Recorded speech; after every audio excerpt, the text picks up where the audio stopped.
I'm Dan Slater. I'm the director of the Weiser Center for Emerging Democracies here at the University of Michigan, and very happy to be introducing our panel today, Capitalism and Democracy Revisited. I've been looking forward to this event all year, I have to say. This is the capstone. Those of you who've been attending our events throughout the year, they know the theme for the year has been capitalism and democracy. So part of the occasion for doing so is, it being the year 2022. It's 80 years since the publication of Joseph Schumpeter's classic book, Capitalism, Socialism, and Democracy. And it's been 30 years since the publication of an equally canonical book in political science and sociology as well, since Dietrich Rueschemeyer, Evelyne Huber Stevens, and John Stevens wrote Capitalist Development and Democracy. And so a fine occasion to be considering capitalism and democracy. It's always a good time to think about how capitalism and democracy interrelate, of course. But we're in a historical moment where I think people will agree there have been a lot of challenges to the compatibility of capitalism and democracy, but still there's also enormous parts of the literature that see the connection between the two as basically, essentially unbreakable, and that basically the same kind of liberties that give you capitalism also give you democracy, and you can't have one without the other. So there's a lot of disagreement out there. I think it'll make a really interesting conversation. I should say at the outset, I have to say with regret that Brendan McElroy, who's one of our postdoctoral fellows here at WCED, he had to pull out. He tested positive for COVID. So that's just a little reminder of why we're doing this virtually in the first place. And just a reminder to everybody to stay safe, stay socially distanced, mask up wherever possible. So we have a lot of ground to cover, of course, and we want to make sure there's time for Q&A. So what I'll do now is just go ahead and introduce our four presenters in the order they will be presenting. So first we have John Medearis. John is the professor of political science at the University of California, Riverside. His book, Why Democracy is Oppositional, was published by Harvard University Press in 2015. He is also the author of Joseph Schumpeter's Two Theories of Democracy from Harvard in 2001, and Joseph A. Schumpeter with Continuum 2009. His research has appeared in the American Journal of Political Science, the American Political Science Review, the British Journal of Political Science, and Polity. Ricarda Hammer is a WCED postdoctoral fellow for 2021 to 2023. Her research interests lie at the intersection of global, historical, and post-colonial sociology. She received her PhD in sociology from Brown University in 2021, and she will be starting as assistant professor of sociology at University of California, Berkeley in 2023. She's currently working on her book manuscript, Citizenship and Colonial Difference, The Racial Politics of Rights and Rule Across the Black Atlantic. Evelyne Huber is Morehead Alumni Professor of Political Science at the University of North Carolina, Chapel Hill. She studies democratization, social policy, poverty and inequality in Latin America, and advanced industrial democracies. In 2021, she and John D. Stevens jointly received the Distinguished Career Award from the Political Sociology section of the American Sociological Association. She is a former president of the Latin American Studies Association and a former vice president of the American Political Science Association.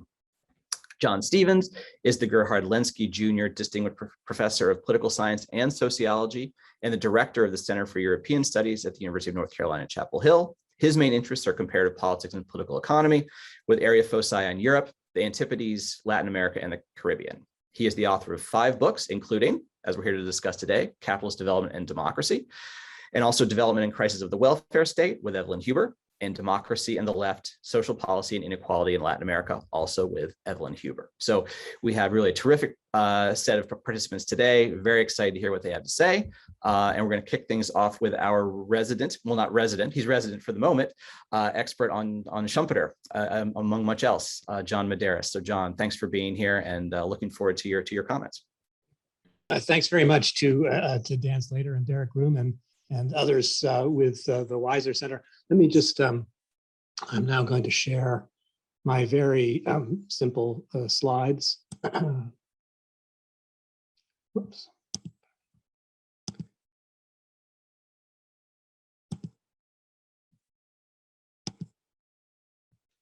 Okay, which these are just nothing more than an attempt to, so I don't have to keep referring back to where I am in my discussion. So yes, thanks very much again, and thanks to my my co-panelists and to all of you here for indulging political theorists. My contribution is going to be in the mode and the language of the history of political thought, but I'm going to try to relate what I have to say to the empirical study of democratization as best I can. Dan asked me to bring Joseph Schumpeter into the conversation, and that's what I'm going to try to do. And this is just my main opportunity to remind you ever so briefly that Schumpeter was an economist born in the Austro-Hungarian Empire in 1883, who later moved to the US to take a position at Harvard. And these are the three main subjects I'm going to be talking about. First, about Schumpeter's elite theory and its influence, then a little bit about what I've called Schumpeter's transformative theory of democracy, and then I'll try to bring this together with thoughts about the study of democratization. So, almost every political scientist knows this about Joseph Schumpeter, that he disparaged voters' limited capacity for political judgment. And second, that he argued that democracy should be understood as nothing more than a minimalist institutional arrangement that ensured competition among elites for political support. And all this is found, as Dan has mentioned, in the 1942 classic Capitalism, Socialism, and Democracy, which he published when he was an economics professor at Harvard. So let me start with the first part of what I've just said, which I've termed the behavioral thesis. Schumpeter proceeds by attacking what he says is an ideal standard lodged in the classic doctrine of democracy that views voters and their reasoning as stable and autonomous, and the reasoning is based on abstract principles. And against this supposed ideal, Schumpeter uses stylized evidence to argue that abstract principles really are never central to voters' reasoning, that the reasoning is quite unstable, and their preferences are unstable, and this is aggravated by their inability to engage in reasoned deduction. And in a fairly representative quote, he says, most people's will is little more than an indeterminate bundle of vague impulses loosely playing about given slogans and mistaken impressions. For Schumpeter, it's pretty clear what inference we should draw from this critique of lay judgment. It's that rather than a system in which the people itself decide issues through the election of individuals who are assembled to carry out its will, democracy can only mean an institutional arrangement in which elite political professionals acquire the power to decide by means of a competitive struggle for the people's vote. And that, in a nutshell, is what I tend to term Schumpeter's institutional thesis as part of his elite theory of democracy. So on the basis of the behavioral and institutional theses, he insisted that competition for leadership is really the only realistic definition of democracy. It's the essence of democracy. Democracy is ruled by the politician, he says. And he denies that such electoral competition could really fulfill any of the classic democratic ideals or values like equality or freedom. Modern elections for Schumpeter in this elite theory were just a new and distinctive arena for the perpetual struggle between elites. And this elite conception of democracy has been, as all of you know, I'm sure, very influential. So in rational choice theory, Anthony Downs cited Schumpeter for his focus on elite competition. In political behavior, as early as Berelson et al. In their classic 1954 study Voting cited Schumpeter, both for his definition of democracy and his skepticism about participation.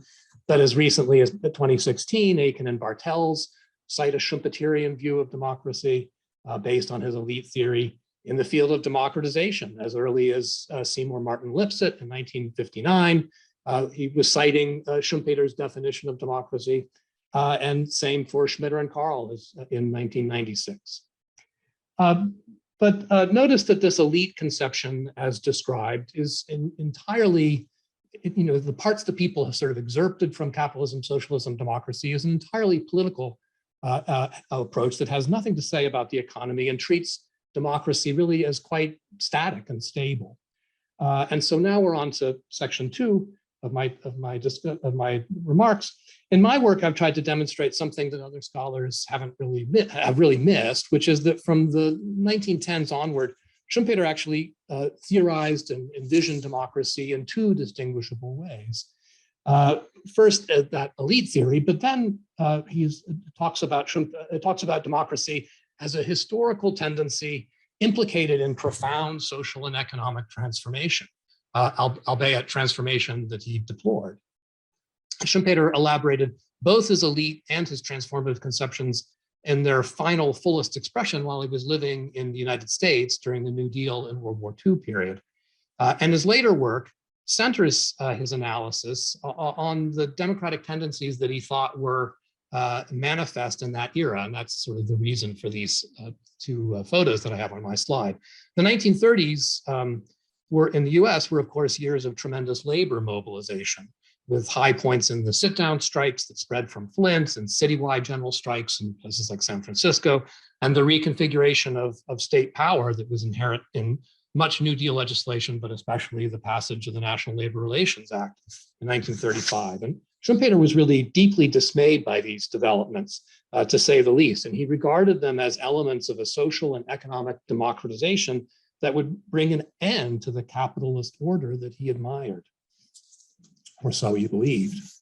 And so I want to elaborate a bit more about this understanding and vision of democracy and its significance. A key component of this approach was a theory of rationalization, which Schumpeter viewed as a long-term process in modern societies, which tended, he thought, to undermine many traditional social institutions.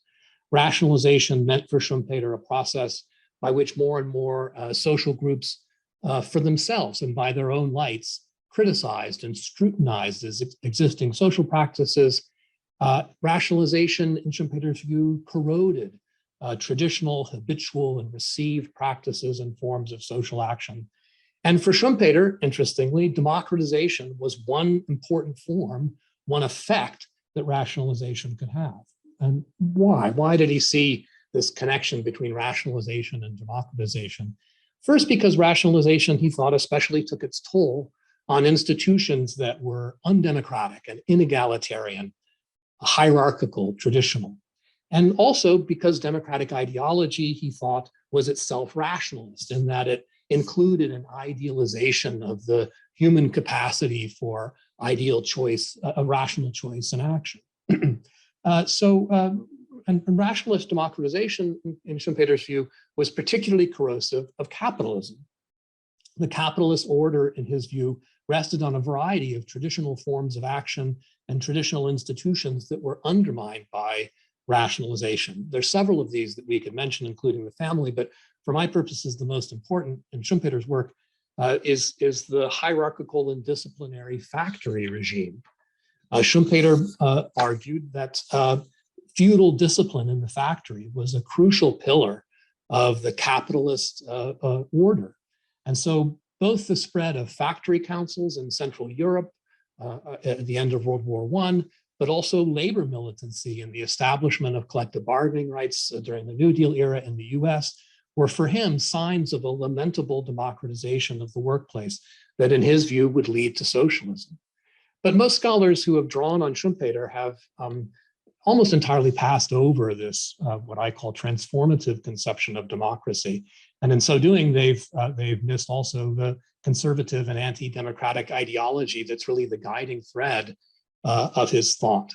So let me finally try to sort of tie what I've brought in here in a sort of suggestive and tentative way to the literature on democratization and the study of democratization, comparative democratization. So in order to be able to do this, I'm going to have to sort of now remind you that I said that Schumpeter wrote about democracy and capitalism and socialism really, at least in two different historical contexts in his own life. I focused on Schumpeter's writings in the 1940s, which were very responsive to developments in the US in the 1930s. But both his elite and his transformative conceptions of democracy really have their roots much earlier and elsewhere. And that is to the period around the end of World War I, at which time first Schumpeter was a professor of economics in the late Austro-Hungarian Empire, and a little later when he was the first finance minister of the new Austrian Republic. And I'll say more about why that context is important in just a moment. But with that in mind, I want to turn to Schumpeter as a possible scholar or observer of democratization and offer some caveats before I say something about what it would mean to look at Schumpeter in this light. So as for the caveats, first, neither his elite theory nor his transformative theory of democracy really count as a theory of democratization in the sense that many of you might recognize. To simplify dramatically, democratization for Schumpeter is really the independent variable in his writings about capitalism and socialism rather than the dependent one. He was really concerned with the transition to socialism, and he says very little in particular about transitions to political democracy. And relatedly, it's true that like many scholars of democratization, he was very interested in economic development and capitalist development and its relationship to democracy. But he pays very little attention to, I think, what are often the animating questions for such work in recent decades. He pays very little attention to closely detailing which classes were empowered or disempowered by economic change, or how, or whether, if capitalist development is crucial to democratization, what's the specific mechanism? Is it changes in agricultural production? Is it increased standards of living? Is it changes in the level of economic inequality? There's not a lot of attention in Schumpeter to those kinds of specific questions about mechanisms. Nevertheless, I think we can say something about Schumpeter as a theorist of democratization and democratic transition. First, his work in many ways, I think, has affinities with modernization theory. Although he has almost the reverse view of the relationship between capitalism and democracy, nevertheless, he very strongly emphasizes broad social and cultural changes that he attributes to being long-term effects of capitalist development. And here I'm talking about, what I've said about this theory of rationalization. And for this reason, perhaps it's not very surprising that Lipset found some affinity with Schumpeter and cited him. And second, despite the limits above, he does have something to say about collective agents of democratization. So I mentioned, I've cited what he says about, in effect, about the working class. He sees them as a key democratizing collective agent, even though he was deeply skeptical of ordinary people's political abilities. But both in the period of the council movement and around World War I, at the end of World War I, and in the New Deal period, he sees the working class as a key agent. But also, and now I want to go back to this period when he was first writing about democracy at the end of World War I, he has a lot to say about the feudal classes. So in his first writings on elite democracy, on democracy dominated by elites, those writings, the first version of them came in the form of memos that he wrote to Austro-Hungarian aristocrats towards the end of World War I, urging them to form a conservative party and to manage democratic change, as he thought the English Tories had done. He referred to this idea of Tory democracy. And so he really sees them as real and potential important agents in processes of democratization. So I'll more or less tie things up here and say that at this point, we can identify some anomalies in his contributions to democratization studies. First, as I said, he's primarily focused on the transition to socialism rather than the transition to democracy itself. And second, the elite elements of his theory are so very pronounced. Remember that he argues that elite domination is so inevitable that democracy is really just a form of elite domination rather than a break from it. And this limits how meaningful it can really be for Schumpeter to talk about a transition to political democracy. But nevertheless, I think it is possible to see him in this light, and I hope that this provides a kind of a bridge to our later discussions in the panel. But given these anomalies, it might be possible to think about another way in which Schumpeter forms a bridge to the study of democratization.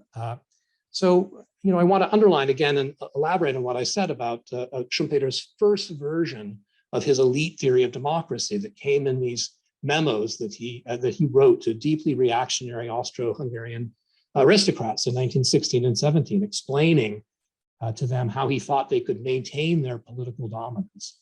So in other words, Schumpeter addressed his early work to collective agents who were historically opposed to democratization.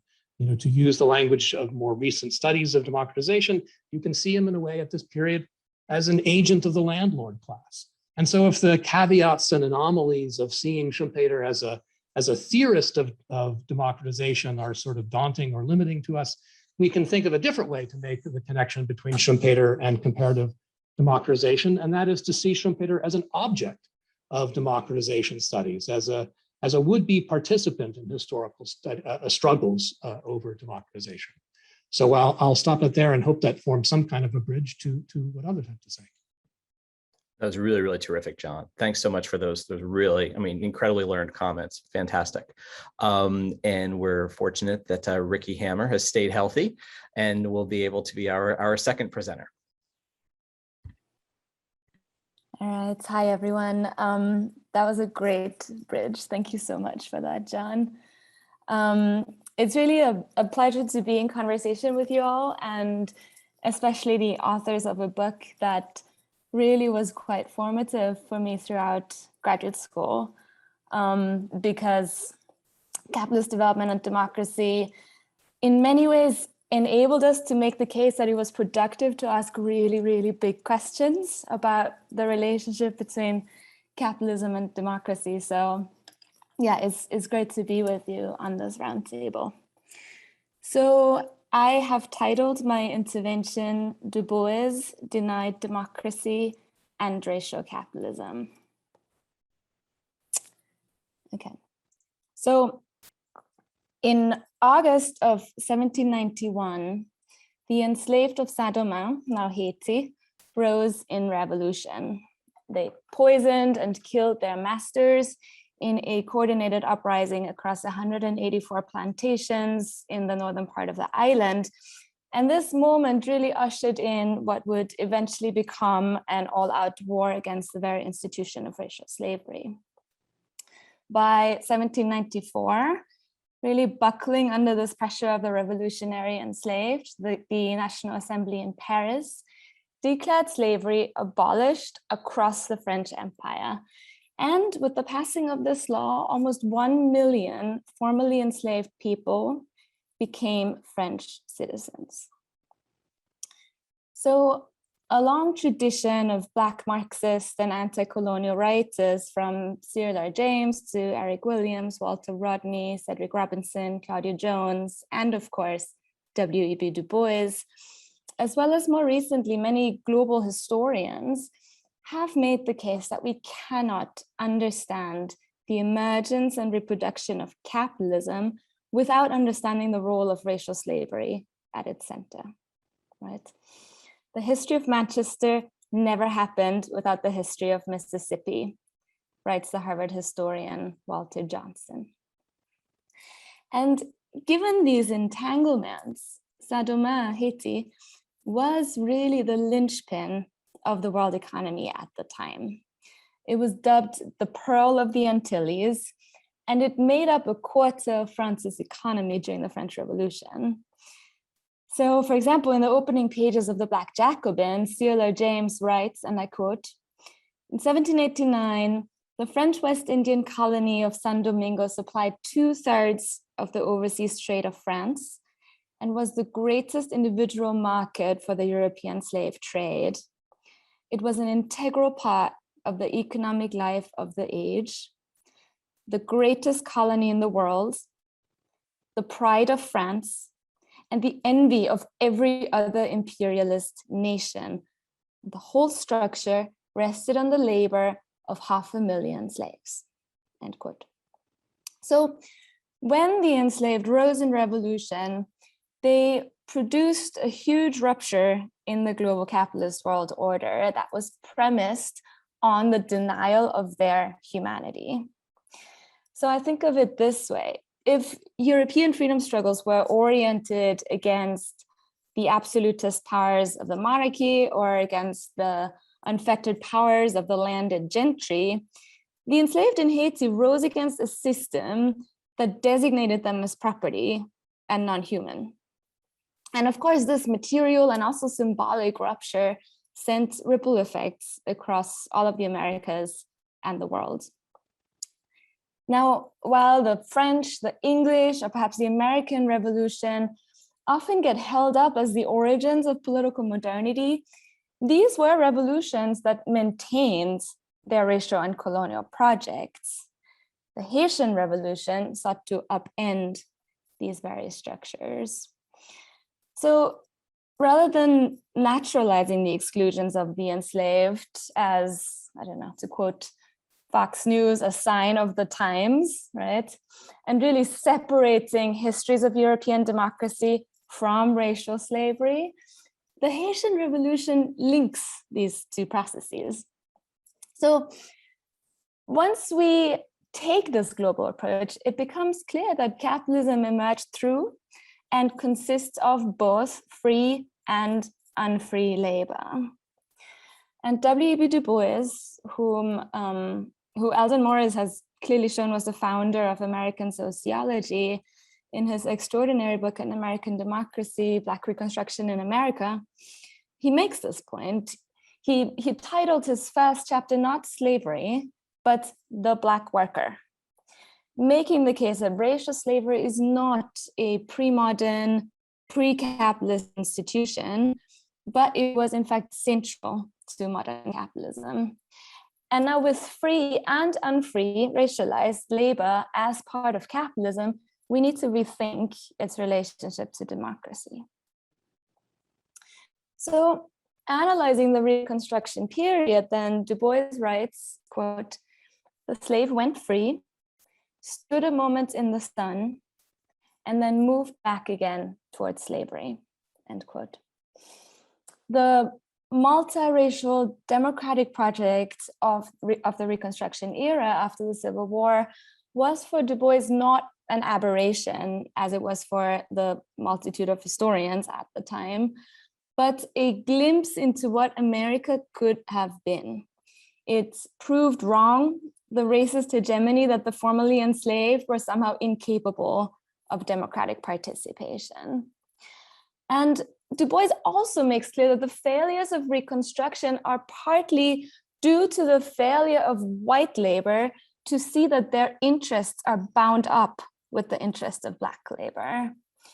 And this, he says, is partly due to what we may call wages of whiteness, right? White labor's unwillingness to give up the psychological advantage of seeing themselves as more worthy than the formerly enslaved, and the willingness of white labor to buy into the promise of social mobility, forging a contract of free labor and liberal democracy. And Du Bois is clear about the enormity of this failure when he writes, and I quote again, "The failure of Reconstruction is a failure of American democracy at large," end quote. And he also never saw the American story as exceptional. He always saw the Black worker in the US as part of, quote, "that dark and vast sea of human labor in China and India, the South Seas, and all of Africa," end quote. And that brings me back to the Caribbean.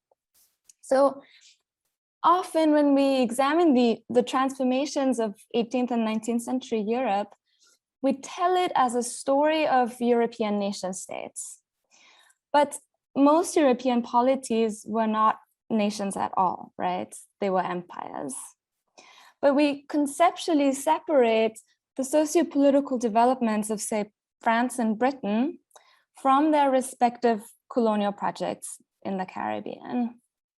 Now, this may be due to an assumed legal boundary between the budding Western European nation and their colonies, but that's historically incorrect. So following the first abolition of slavery in the French Empire in 1794, and again, the second abolition in 1848, free people became French citizens.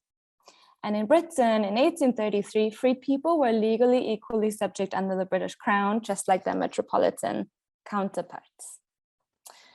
Then another explanation could simply be the social scientific convention of what Wimmer and Glick-Schiller have called methodological nationalism, whereby we assume the nation as necessarily the appropriate unit of analysis, right?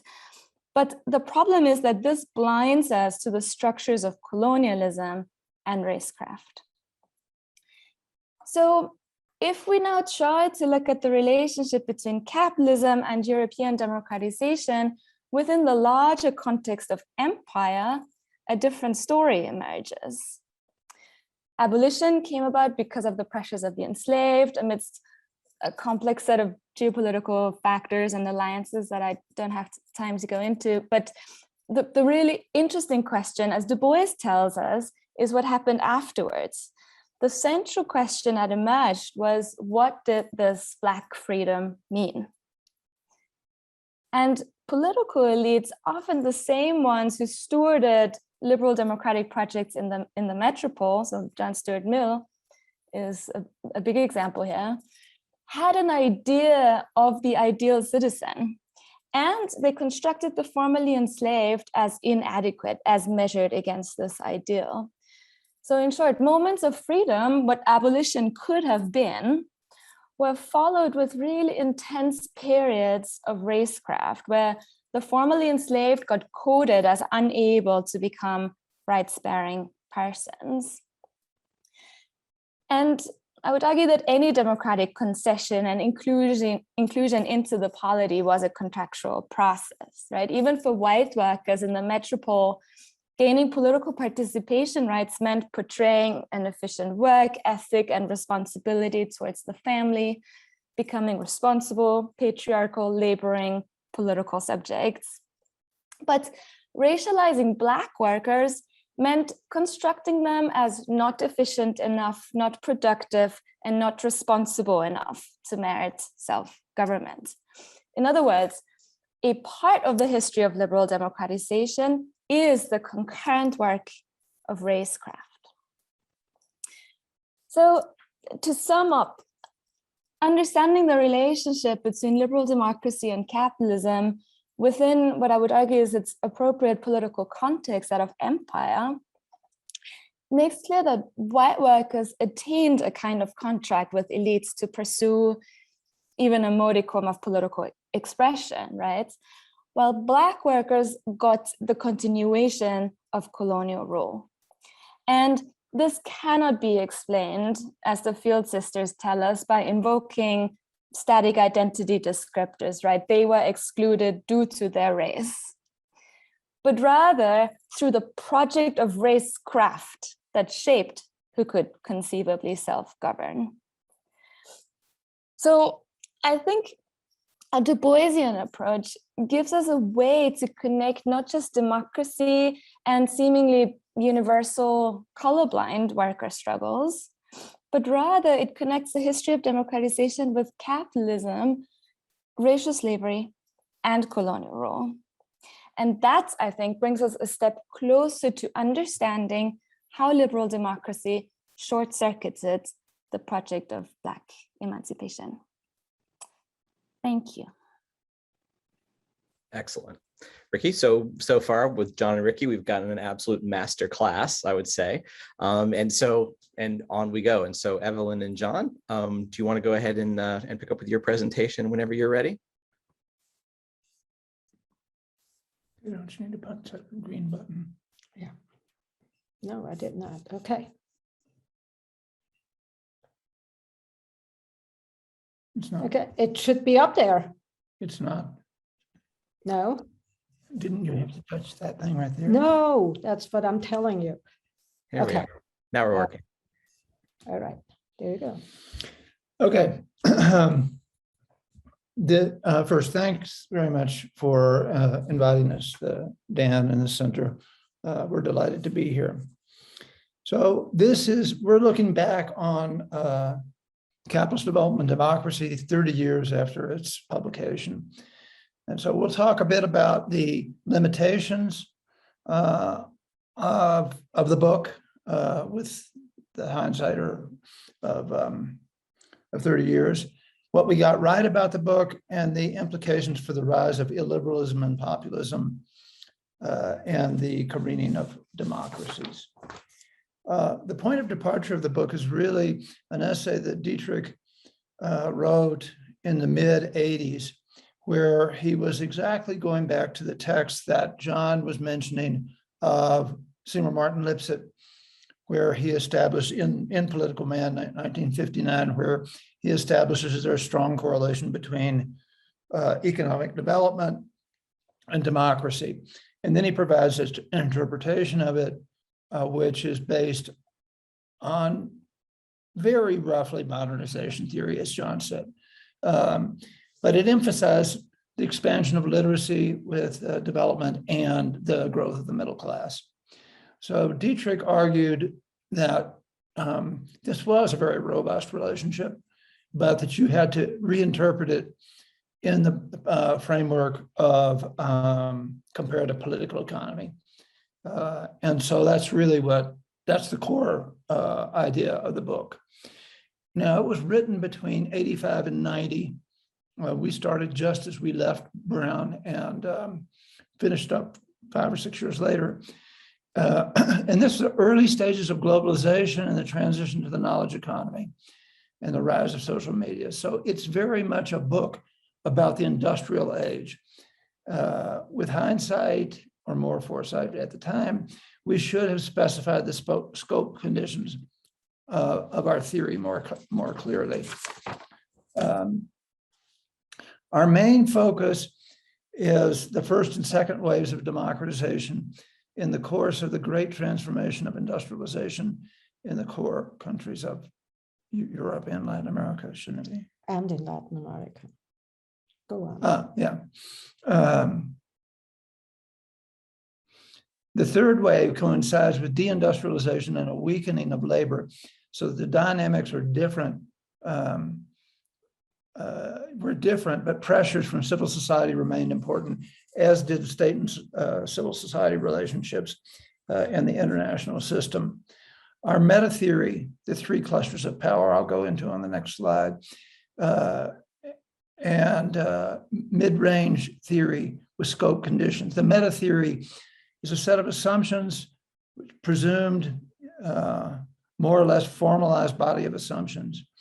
It should be specified that by placing them in a concrete setting. So the meta theory is a prelude to the production of a new theory. In our case, the 3 clusters of power are the meta theory, the building blocks of the concrete social setting of the Great Transformation. We sought to explain the breakthrough to full democracy. We define that as regular, free and fair elections with universal male suffrage, executive responsibility to Parliament, and freedom of association and expression. If we go back to John's presentation, the original Schumpeterian one is not so strong on inclusionary suffrage. It's more competition.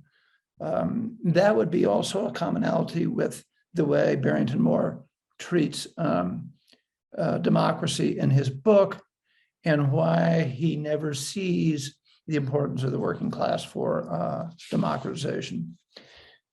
We sought to identify power constellations that explain breakthroughs and breakdowns following these breakthroughs. Next slide, you're there. The power constellations are first within civil society, and this is basically between capital and labor. Or we could say from the left and right. In Europe, in the initial period that we discuss in some detail, that's 1870 to 1914, this left side of it was represented by the Socialist International parties and the trade unions that were closely affiliated with them. So we take a broad, then the second cluster of power is between civil society and the state. That is, density of civil society matters a lot for the political outcomes. And finally, in the international economy and the system of states. We took a broadly comparative view.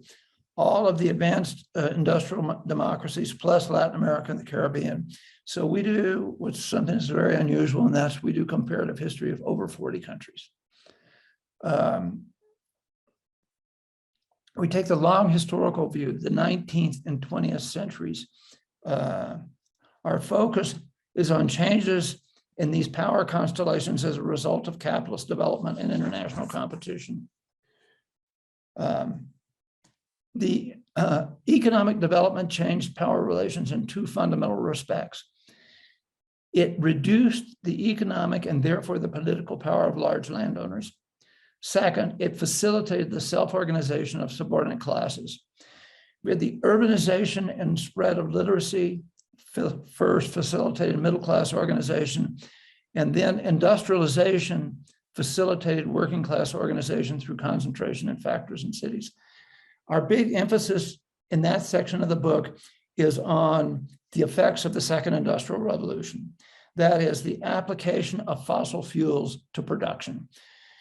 Before 1870, in the first capitalist revolution, what do you want to call it? You had to locate factories on water because you needed water because you didn't have fossil fuels. With the development of fossil fuels, now you could develop big working class communities, Manchester and so on, where you would have multiple factories in one place. And it's that process that created this surge of power of the European working classes. So in 1870, at the beginning of that process, the socialist parties and the Socialist International were pretty minor forces everywhere. Same thing with the trade unions. By the eve of World War I, they're important actors everywhere. And it's this process where we see a surge of democratization rooted in the working class of Western Europe. The working class, we found, was the most consistently pro-democratic force, but democracy was not an exclusively working class affair. There were cases of agrarian democracy where the working class played little role. So these were all countries where you had a domination of the country had by small farmers. An example is Switzerland democratizing at the end of the Civil War in 1848, Norway several decades later, and the north and west of the United States. I should say, parenthetically, since the previous authors both covered something about the United States, that in our book, we consider the United States is one of our cases, and we consider it not to be a full democracy until 1965, because you had a whole section of the United States that was not democratic. There was the franchise was not wide enough to. So in order to stabilize democracy, the working class needed allies. Now we're back to the 1870 to 1914 period. And it found this in small farmers or sectors of the middle class. The main enemy of democracy, our comparative histories show, they did matter, and that was the large landholders. The defeat in war weakened authoritarian elites, and it created a necessity of working class incorporation. This is a point made by Chuck Tilley. And that's why World War I was a turning point in European democratization. The industrial impulse in Latin America remained weaker than in Europe and North America. Accordingly, large landowners remained more powerful and the working class weaker. Urbanization and economic growth expanded the middle classes. The middle classes were a leading pro-democratic force, but generally they fought for full democracy only in the presence of a strong labor movement. The position on the periphery of the world economic system retarded industrialization and therefore expansion of working class strength. The position of the US in the sphere of influence strengthened authoritarian elites through overt and covert interventions, from the military invasions of Central America and the Caribbean in the first part of the 20th century to interventions during the Cold War. All right, so I'll take over from here, and I want to emphasize a final theoretical point, and that is our view of class power and class constellations. In other words, we emphasize very strongly that class formation is a historical and sociological process. There's nothing automatic about it. And this is important because this is a key difference between us and the newer work on democratization in the rational choice tradition, like Bosch, Samaglu, and Robinson, and Ansel and Samuels. We insist that working class ideology was shaped by the main organizers In Europe, those were mostly socialists, though you also had Christian Democrats and anarchists. In Latin America, we had a more mixed picture. In particular, we had in several cases charismatic populist leaders. And if that was the moving force in first mobilizing the working class politically, then personalistic loyalties could substitute for ideology. And so the key example here is Perón in Argentina. So we continue to insist that class formation is a historical process. And we also think that the following theoretical points still hold. Democracy is not a matter of writing a constitution, but it needs power constellations that sustain it. To quote the book, a short phrase that I think embodies that is that our most basic premise is that democracy is above all a matter of power. There needs to be a proper relationship also between state and society. So first, there needs to be a domestic balance of power. The have-nots need to be organized. This can be civil society organizations and parties. As a matter of fact, parties matter. They need to provide predictability, accountability. They need to mobilize people. And as we found in our Latin America part, they need to protect elite interests to the point of keeping elites from undermining democracy. The democracy also needs, and that's the second point about the relationship between state and society, it needs a separation between the public sphere and the private sphere of rulers. It is not compatible with patrimonialism, and it is not compatible with an autonomous military supported from the outside. Okay. And the third point that we think still holds is that the international system has a very powerful influence on the establishment and survival of democracy, both by shaping the economy and through political processes. So what are the implications of these theoretical points for Europe and North America today? How can we link the rise of illiberalism and populism to our variables? Again, we start with economic transformations that change the terrain for organization of subordinate classes. The increasing divide between the winners and losers of globalization and of the transition to the knowledge economy creates or is related to the spread of precarious employment for those with low skills, which then in turn reduces the chances for organization. And individuals without an organizational community or base become available for all kinds of appeals. So the deindustrialization and the weakening of unions has increased those groups that are susceptible to right-wing populist appeals. And finally, unskilled workers in precarious labor market situations in the knowledge economy become available to be mobilized by those leaders who create a sense of identity and a false solidarity of us against them, and who promise a return to a presumably better past. Now, if we look at Eastern Europe and international influences and democratic backsliding, we can certainly say that the process of European integration shows that international influences can be crucial even in the developed world.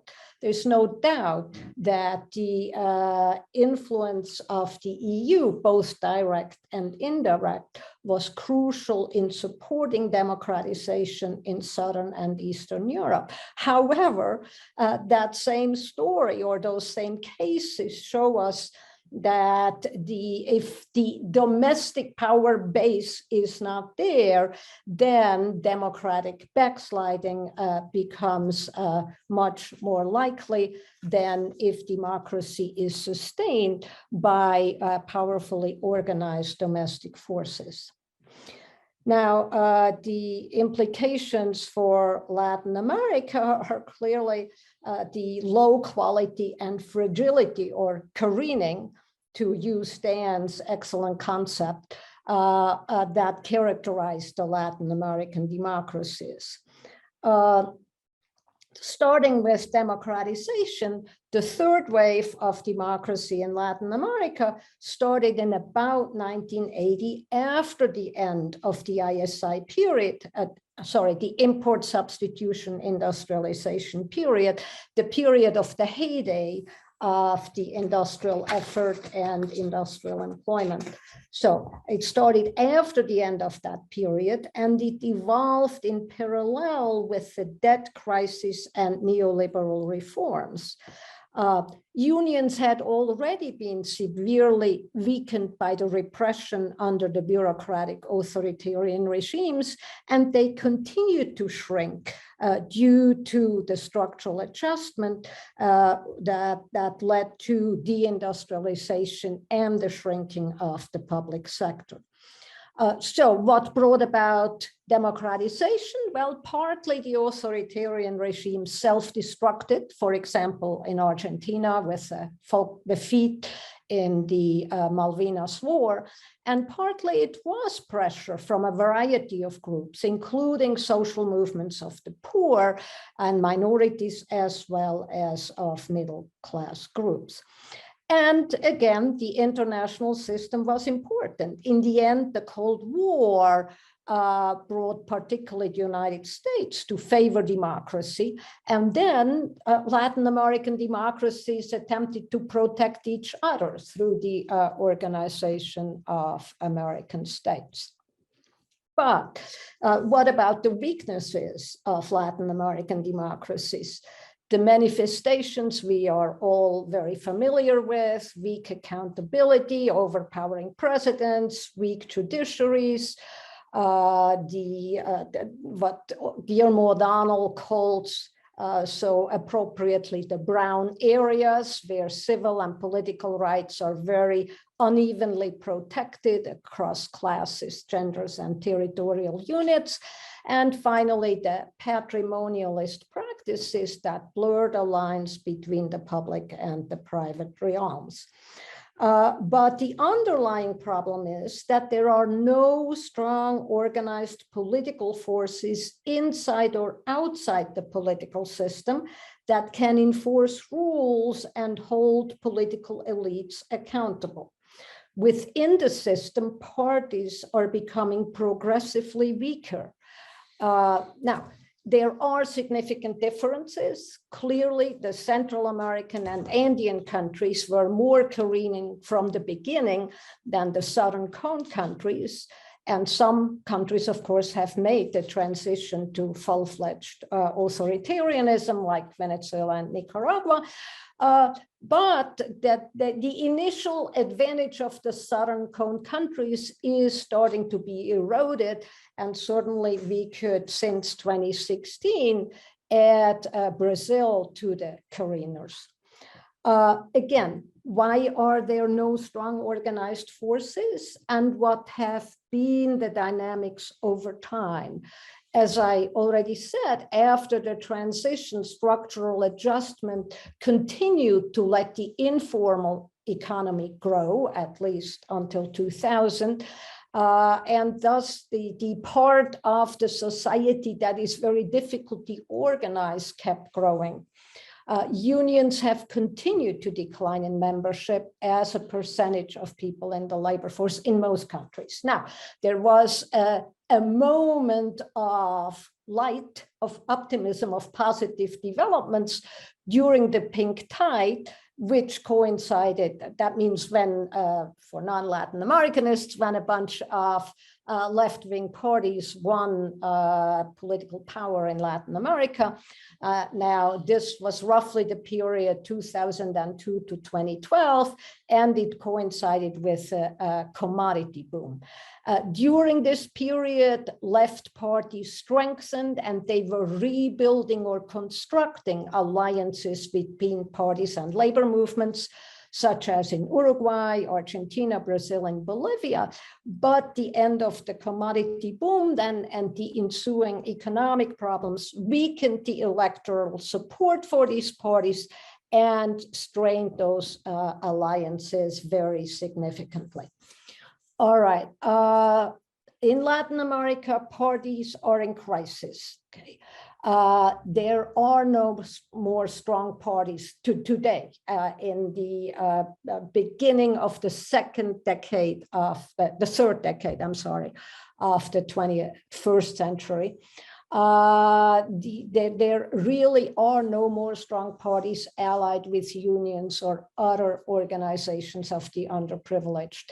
Even the strongest of them, like the Brazilian PT, the Bolivian MAS, they have suffered from a loss of voters and internal splits after the end of the pink tide and the end of the commodity boom.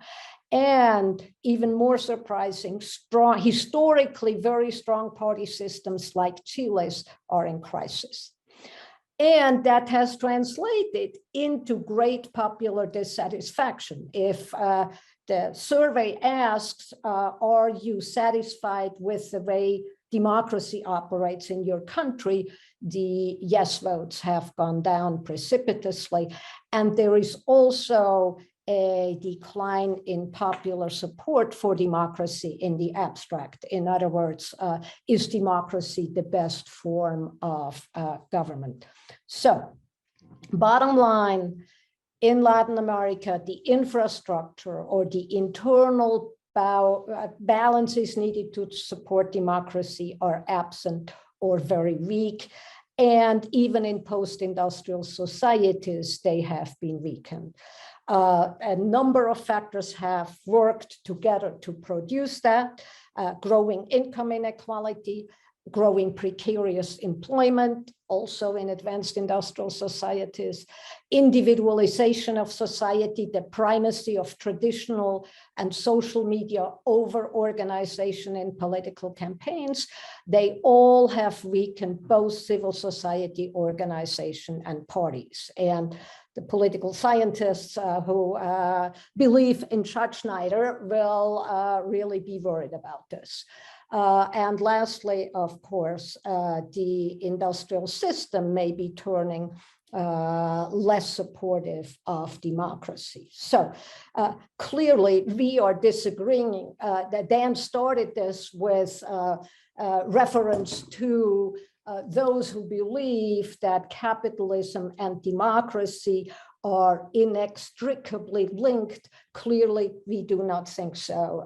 We do think that there is a real danger of erosion of democracy under capitalism because of the particular form, globalized transition to the knowledge economy and so on, that capitalist production has been taking. So thank you for your attention. Marvelous. I mean, just unbelievable. I wish we had all day to keep talking about all of this. So much to cover and so much to talk about. Thanks to everybody for their amazing presentations. So what I want to do, so we have a question from Richard Cunningham about class formation. But what I want to do is build on that and ask also about class alliances. And the role that plays, particularly in Evelyn John's book, but also circle back to Ricky on questions of revolution and what we might call the idea of democracy within reason in Schumpeter, to use my friend Miguel Centeno's phrase about democracy. So Richard Cunningham asks, he says, you mentioned class formation is not automatic, but it's a sociological and historical process. So he wonders, are there conditions for class formation, be they social, economic, or political? Now, as you think about that, like what those conditions are, I also want to push you guys, for starters, on what are the conditions for class alliances, the kind of class alliances, pro-democratic class alliances you mentioned? Because in John's remarks, he was saying that the middle class in your book is only, is not always a supporter of democratization, but it tends to be a supporter of democratization when there is a strong working class. So that almost implied an automaticity, which certainly is not true. It's obviously a political process as well of how do the middle class and the working class actually build a pro-democratic alliance. And I'm inspired here a little bit by a wonderful book I read recently by Sarah Watson, which you might be familiar with, called The Left Divided. And what Sarah argues is that, ironically, in Portugal, the left is stronger and more radical in Portugal than in Spain, as people who study Iberia know. But ironically, that's led to worse welfare outcomes in Portugal because the center left in Portugal allies with the center right, rather than align with the further left. Whereas in Spain, the left is sort of sufficiently non-radical to the center left, you could have more of a leftist alliance in Spain. And I sort of wonder, there's kind of an implication to capitalist development and democracy in a way that sort of the stronger the left, the stronger the democracy, right? That it's kind of, this is where it comes from. And I just wonder if there are features of whether it's backlash or not even just the kind of the really conservative counter-revolutionary reactions, but even just maybe it's more difficult at times to build those cross-class alliances when the left is more radical, more revolutionary, more redistributionist. And that then kind of points me back to Ricky's question, or sort of her focus on the Haitian Revolution. Well, obviously the Haitian Revolution was sort of exploding with popular promise, assertion of popular sovereignty, and then we look at where Haiti has gone since then. So we wonder, well, what does that tell us?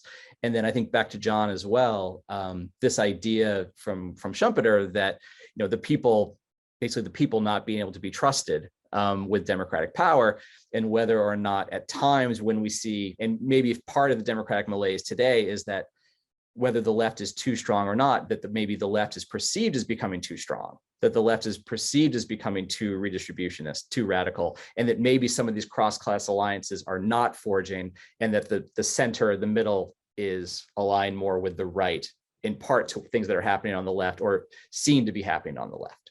So that's a lot, but just invite everybody to kind of respond to whatever part of my soliloquy they find worth responding to. Well, let me just say a few things about class formation. First, Sarah Watson was an undergraduate student of mine before she went to Berkeley and did her PhD there. And so I've read that book pretty carefully. And I will say one thing, Robert Fishman disagrees with her, and he has a completely different take on Portugal.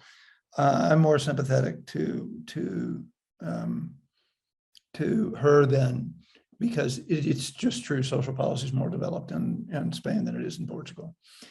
On the alliances, if you look at European history, one of the things that you really see quite clearly is the reverse side of an exclusionary regime like the ones that broke down in the interwar period, Germany, Italy, and so on, is that it led to a more radical working class movement.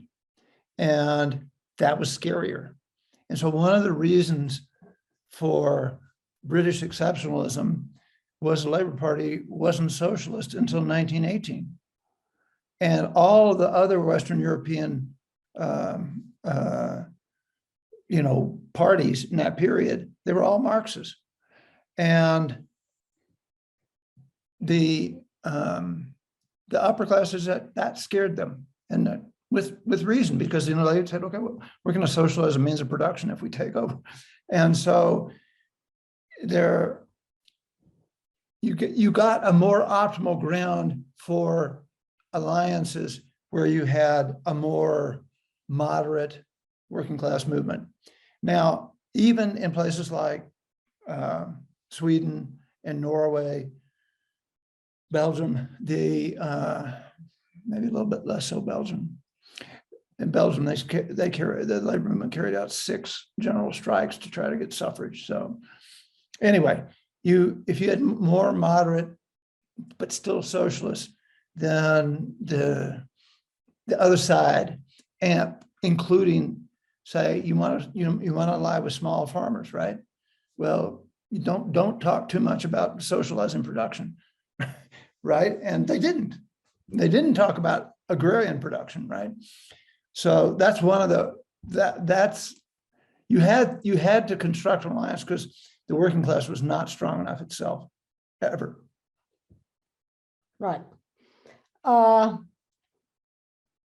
I go? Yeah, so let me say a few things and start with the end of the of your questions.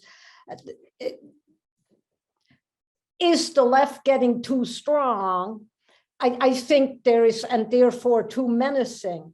I think where the left has been too radical, it has been very menacing, but strong and radical is not the same, right? So now, if we look at Latin America, we definitely have where you had early breakthroughs under radical pressure, semi-revolutionary upheavals, and so on. You had a backlash and you had reimposition of authoritarianism. So that is certainly true. In other words, that a too radical, popularly based movement can generate a significant backlash. Now, the conditions for class alliances, it partly has to do with chances for success. So in Latin America, it had to do with if the elites were willing to incorporate the middle classes were basically all right with that. So then restrictions on voting for illiterates and so on remained. Proscriptions of certain parties remained. But if the elites were intransigent, then the middle classes, in a way, had to seek allies among the working classes. So, yeah. Terrific. Ricky, do you want to say a little bit about kind of this question of revolution and where that kind of fits in, how we think about the development of democracy within all of this? Yeah, I have a lot to say. I want to try and keep this concise. You can say a lot. It's good. Okay, so let me take the Haiti question first because it's kind of a low-hanging fruit. So, oftentimes I think there's a tendency in the literature to, again, methodologically approach the Haitian question in a methodologically nationalist way, where Haiti gains independence in 1801. And the assumption is somehow that then that's a question of state capacity. But we often forget the conditions under which the Haitian nation forms, which is essentially three really intense constraints. The first is a constant threat of military invasion by France and other imperial other empires. France does reinvade Haiti under Napoleon's mission. It's the largest ever army sent anywhere by France. They try to reestablish slavery and they fail, which is when Haiti gains its independence. But that threat of military invasion never stops. So the country is essentially, building itself into a war economy. That's the first point. The second point is that the economic basis of Haiti is still the plantation economy. So political elites are, kind of caught in this dilemma where they have to essentially send people back onto the plantation, which makes Toussaint incredibly unpopular with the masses. So there is, if you will, a political economic constraint into how do you govern a country that is largely agricultural. And the third part is a problem of patriarchy, which comes from the abolition logic that is imparted by the French. Women could be free if they married. And so there is a kind of patriarchy that is written into the contract of freedom. Now, France eventually agrees to Haitian independence in 1925, and Haiti pays for this freedom until 1910. I believe it's 60 million francs, but don't quote me on that. And this kind of President Boyer in the early 19th century eventually says this debt belongs to all Haitians, which again makes him incredibly unpopular. But there is a stranglehold, essentially a neo-colonial stranglehold that France has over Haiti, right? So I think it's important to just keep this democratic project that the Haitians started and assess it in the context of that larger neo-colonial story, which doesn't mean that there weren't internal political limitations and the lack of political imagination as well, but it has to be weighed against that context.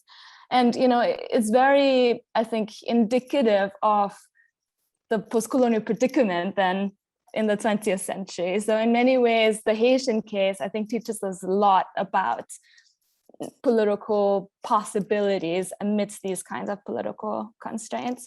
And I should just say, before you switch gears, that I think that really echoes Evelyne and John's central point about the international system here, right? That any time we think about democracy, autocracy, backsliding in any one country, that our lens should always be international. And I think, their book was one of the first, I think, really did that. And you're, I think, a real, it's just a great example of that carrying forward. So I just wanted to note that, but yeah, to the next point. Absolutely. The second point I just wanted to make is about kind of the other side, what you said about class alliances. And here I think it's important to, see that relationship to Europe. Now, as has become very clear in the last couple of years, there is this, anti-immigrant sentiments, this kind of intense racism, even in the left in Europe, against, I don't know, the immigrant will steal your grandmother's pension. That is sort of the rhetoric.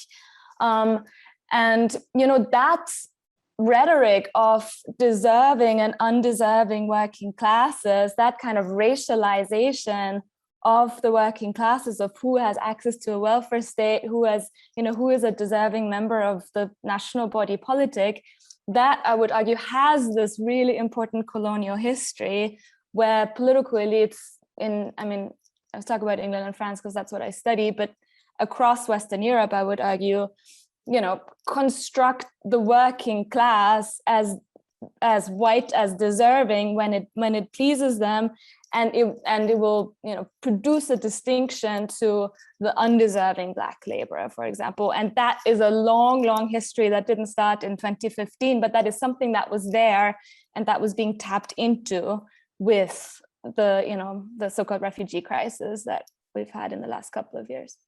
So anyways, I'll end there. Excellent. Well, I think that points beautifully to John. I mean, there must be a lot that was said that would provoke reactions given your presentation, John, as well. Well, thank you. So I think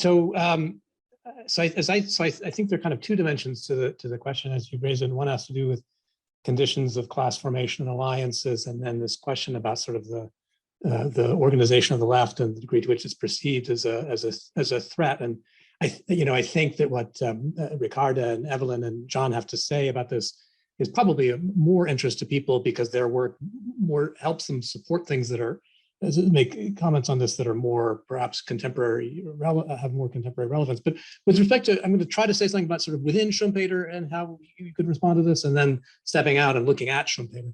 So, in terms of class alliances and class formation, Schumpeter has a very unusual approach to class. And he writes in early 1920s, he writes this essay called "The Social Classes in an Ethnically Homogeneous Environment," which is itself kind of a laugh since he's writing it as the Austro-Hungarian Empire and its 13 languages breaks up.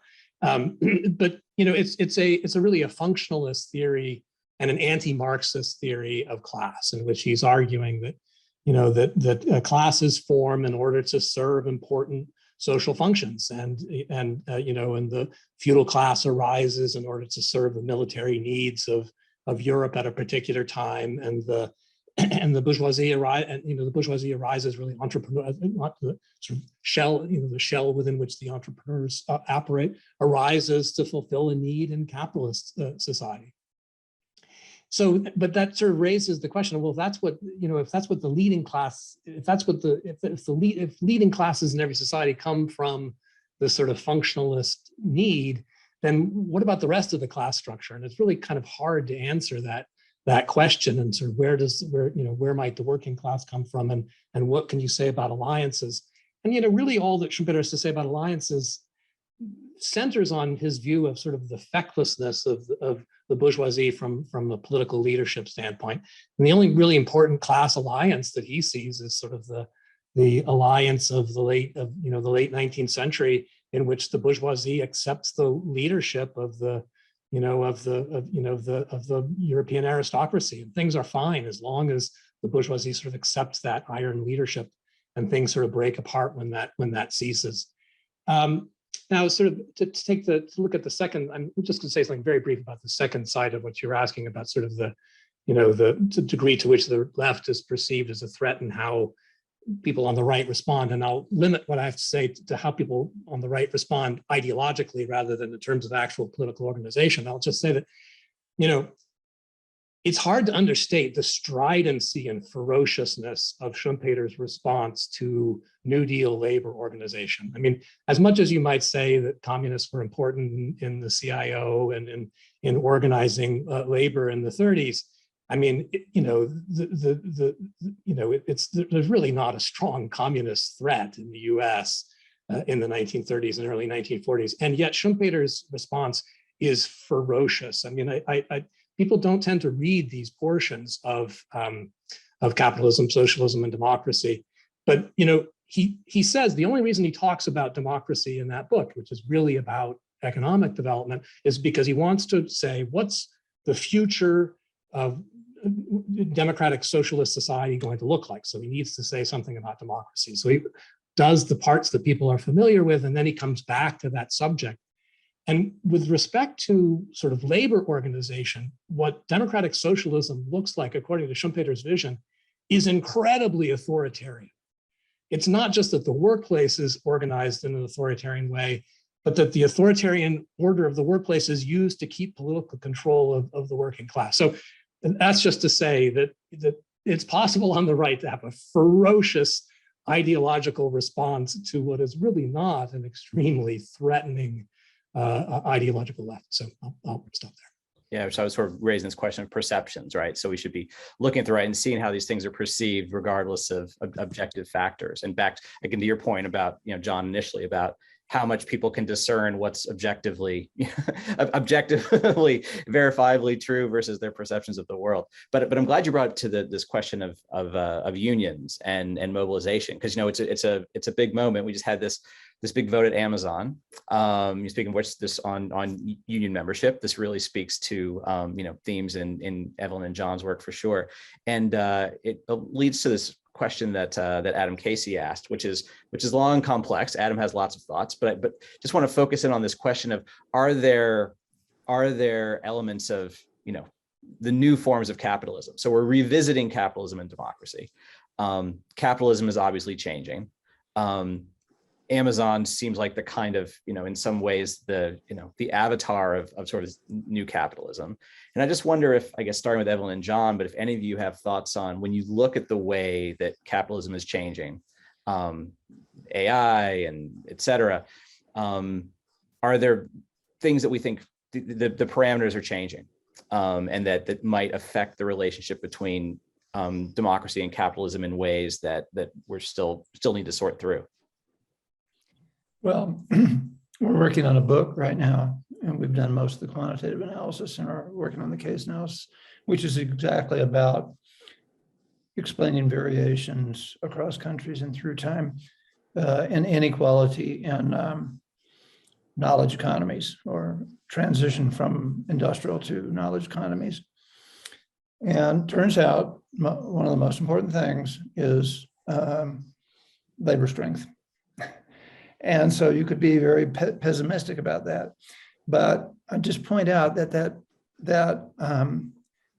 that's there's a story you can tell which makes it look inevitable that labor gets weaker and weaker everywhere because of deindustrialization and so on. But then there's the other side of it where, and this was actually in Paul Krugman's column today in the Times. And he was talking about exactly the Amazon vote. And then he talks about labor organization and inequality. And then says, well, in Denmark, union density is way higher than it is in the United States. And it's true. There's in the Nordic countries and in Belgium, union density has not taken the same hit. And even in neighboring Canada, you haven't had nearly as much decline in union strength as you have in the United States. You have a much more favorable regulatory environment there. It's much easier to unionize. So this whole thing about just all you have to do is sign a union card. You don't have a vote. As soon as you get 50% of the people to sign a union card, you can get a union. So Canada's labor movement has held up much better than the United States. So I would just say it's not, then the Amazon thing shows you that it's not inevitable that in the knowledge and service economy that you can't unionize. It's just not true. Yeah, but it's a lot harder. Yes, it is. Thinking back to your previous question and tying it right to what you're saying now, I was thinking, what's the condition for class formation? And obviously unionization is crucial for that, right? So you start with the economic terrain. In other words, you want people, large numbers of people being in the same structural situation vis-a-vis the sale of their labor power. And you want a fair amount of stability, right? Second, you want the availability of organizers. And here, obviously, the Nordic countries have a real advantage because they have strong unions, so they have a better bulwark against erosion. Third, I think, and that's tying to into what Ricky said, ethnic homogeneity really helps, right? So the other kind of organizing with the other makes it a lot more difficult than organizing with your fellow white worker. And then finally, it's the permissiveness of the political system, right? So what John was just saying about governments can do a whole lot to protect unionization. So some other things that we find in our work right now, it's not just union density, but it's things like contract extension, like works council rights, and so on and so forth. So it's the legal facilitation of class formation. Terrific, terrific. And then just one final question. I can't resist asking it given my own interest. So Eliza Lee, who's a visiting faculty from Hong Kong here at WCED, she asks if you guys can offer any insights on democracy in Asia in the age of neoliberal globalization. So another way to put this would be, I mean, probably no region more than East Asia has sort of pursued kind of rapid modernization, capitalist development over the past few decades.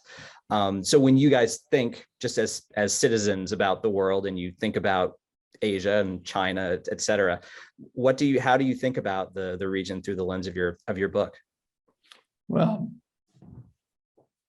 if you look at it from the point of view of Taiwan and Korea, our book looks pretty good.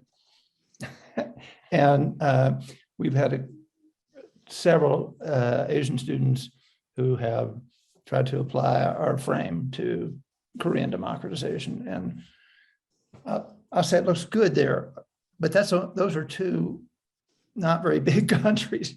And so not very big, pretty homogeneous, rapid, massive industrialization, yeah. Right? They are not raw material exporters. So if you go to, other Southeast Asian countries, the story looks very different. Yeah. Not to speak of China. So, I mean, the communist countries are always a tricky one for us. Right? So the book was published in 92, was basically finished in 91 and maybe even late 90. So we had no time to reflect on what was going on in Eastern Europe. In the conclusion, Dietrich has a couple of paragraphs where he talks about that.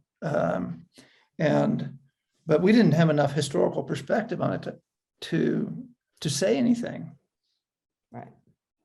Yeah, it's very different, those with those backgrounds, because traditional working class organizations are discredited, right? They were part of the old regime. So it's a different ballgame. Right, right. Speaking of scope conditions, right. But so I kept thinking, as I was listening to everybody speak today, that we, 30 years on, I feel like we need a new addition, a new forward to capitalist development and democracy, in which Evelyne and John can renew some of these thoughts on Latin America and Europe, the United States today. And I think that Schumpeter, we need a new forward written 80 years after Capitalism, Socialism, and Democracy. And I think John Medearis is exactly the person to write that. It'd be kind of fantastic. And I was thinking, well, Ricky Hammer is going to be coming out with a book in the next year or two. And 30 years from now, we're going to be talking about how it changed the way we think about race and colonialism and democracy and international perspective. So these are just an amazing set of comments. It was really everything I could hope for, except for the fact that Brendan got sick. Brendan will also be writing a remarkable book on the origin of parliaments and democracy, and how they were wrapped up with property rights and the rise of capitalism in Europe as well. So without further ado, we should wrap up, but I really want to thank Evelyne Huber, John Stevens, Ricarda Hammer, John Medearis. Most of all, thank Derek Groom for his masterful work as always in putting this together, making this all work. I'm sorry we can't all be in person, but hopefully soon. So everybody, please stay safe, stay healthy, and we will look forward to seeing you in the very near future. Okay, thank you. Thank you for inviting us. Thanks so much. Thanks, everybody. Fun. Yeah.